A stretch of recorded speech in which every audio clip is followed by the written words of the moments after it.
Assalamualaikum warahmatullahi wabarakatuh.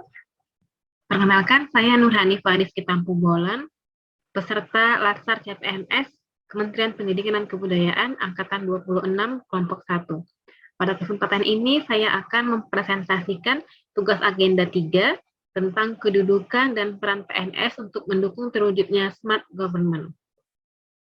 Suatu profesi, pegawai negeri sipil, dan pegawai pemerintah dengan perjanjian kerja yang bekerja pada instansi pemerintah yang diangkat oleh pejabat pembina kepegawaian dan diserahi tugas dalam suatu jabatan pemerintahan atau diserahi tugas negara lainnya dan digaji berdasarkan peraturan perundang-undangan. Dalam hal ini, fungsi, tugas, dan peran ASN sebagai berikut. Fungsinya sebagai pelaksana kebijakan publik, pelayan publik, dan perekat dan pemersatu bangsa. Sementara untuk tugas ASN yaitu melaksanakan kebijakan publik, memberikan pelayanan publik yang profesional, dan mempererat persatuan dan kesatuan NKRI.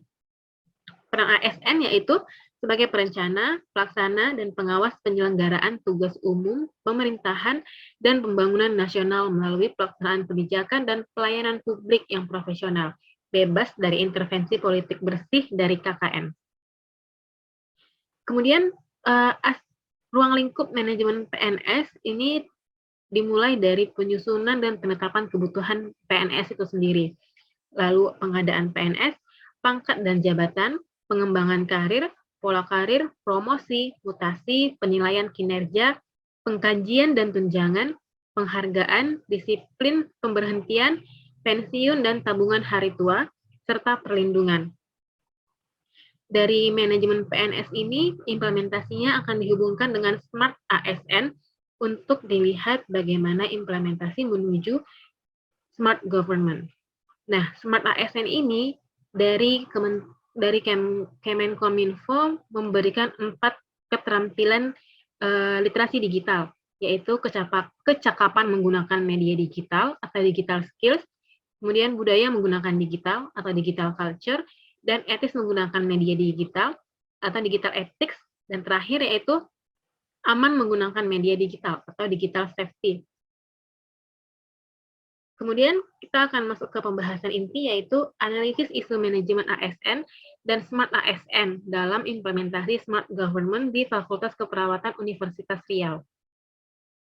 Isu pertama, untuk manajemen ASN terkait dengan pengembangan karir di Fakultas Keperawatan, memberikan kesempatan yaitu adanya hibah internal untuk penelitian dan pengabdian masyarakat bagi dosen-dosen yang memenuhi syarat dan ketentuan. Tentunya dosen-dosen tersebut harus mengunggahkan proposal untuk diseleksi sebagai penerima hibah.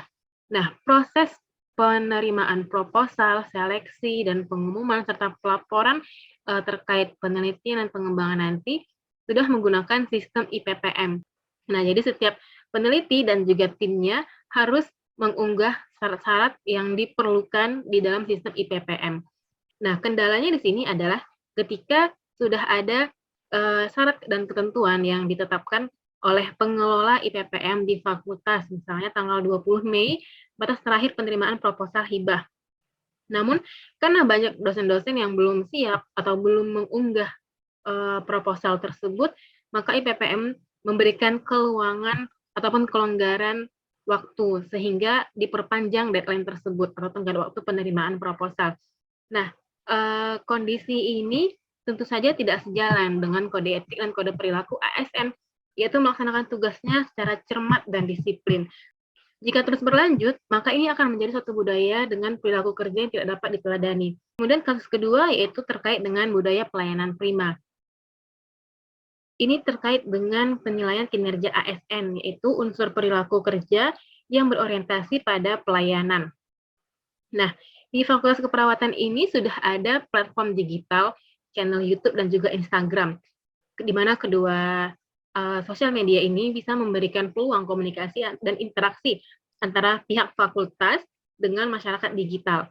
Pemanfaatan ini tentu akan berdampak pada promosi fakultas, baik itu peminatan setiap prodi ataupun ke masyarakat sendiri untuk tertarik bergabung ke Fakultas Keperawatan UNRI. Bagaimana implementasi kedua platform tersebut? Ternyata unggahan-unggahan kegiatan yang yang ditemukan dari YouTube dan juga Instagram masih berfokus pada kegiatan formal dari dosen ataupun dari fakultas. Jadi belum melibatkan atau belum terlihat bagaimana kegiatan-kegiatan mahasiswa itu atau upaya fakultas dalam membangun karakter mahasiswa, aktivitas dan juga kreativitas dari mahasiswa itu sendiri. Kemudian bagaimana analisis isunya? Hal ini terkait dengan tugas ASN, yaitu memberikan pelayanan publik yang profesional. Kalau misalnya kondisi ini tidak ditangani lebih lanjut, maka kemungkinan nanti Fakultas Keperawatan UNRI akan tertinggal oleh fakultas-fakultas yang lain atau oleh jurusan keperawatan yang lain, baik itu kampus swasta ataupun negeri.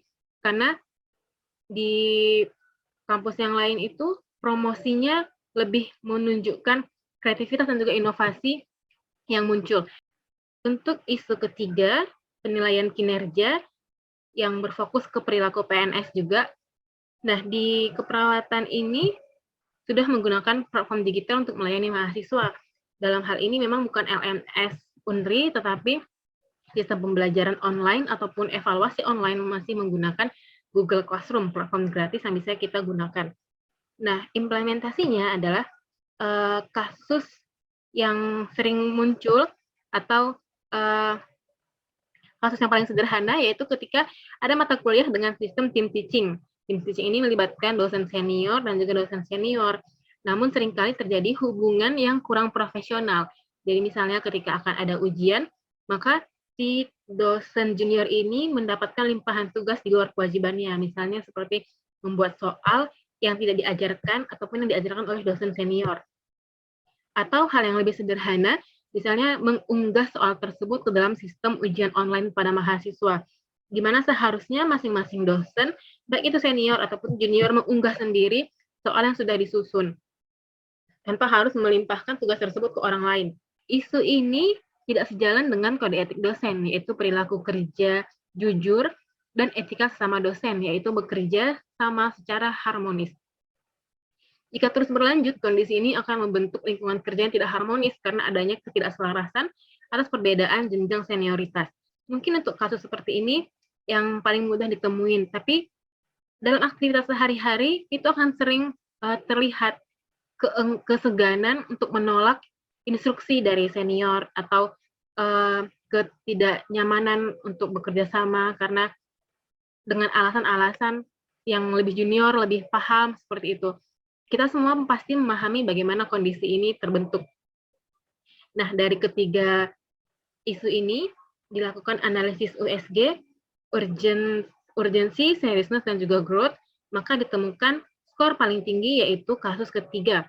Isu ketiga yaitu penilaian kinerja, perilaku PNS dalam menjaga lingkungan kerja yang harmonis. Skornya 14. Nah, kalau misalnya lingkungan kerja tidak harmonis, maka akan menimbulkan gap-gap antara dosen yang satu dengan dosen yang lainnya. Kemudian ketidaknyamanan dalam berkomunikasi, ketidaknyamanan dalam bekerja sama. Ketidaknyamanan ini akan berdampak lebih besar untuk kinerja pelayanan dibandingkan dengan dua isu sebelumnya. Solusi yang ditawarkan yaitu diadakan kegiatan refreshing kode etik PNS secara berkala. Ini untuk menumbuhkan nilai Pancasila, untuk menumbuhkan jiwa pelayanan berbangsa dan bernegara. Nah, ketika adanya kegiatan refreshing kode etik yang dilakukan secara berkala ini, menumbuhkan kembali ingatan-ingatan sebelumnya di mana baik itu PNS baik itu dosen yang masih muda ataupun dosen yang sudah senior, karena kesibukan pekerjaan kita, karena banyak tanggung jawab yang diterima, mungkin secara perlahan-lahan akan mengikis diingatan, menambahkan program terkait dengan refreshing kode etik PNS untuk menumbuhkan jiwa Pancasilais oleh dosen ataupun staf-staf di Fakultas Keperawatan UNRI, sehingga akan memperbaiki atau mempererat hubungan antar ASN, sehingga hubungan yang harmonis ini akan membentuk budaya kerja yang harmonis juga. Nah, diharapkan kita bersama-sama untuk menjadi ASN yang smart, sehingga bisa mewujudkan smart government ke depan. Baik, terima kasih atas perhatiannya. Sekian presentasi dari saya. Assalamualaikum warahmatullahi wabarakatuh.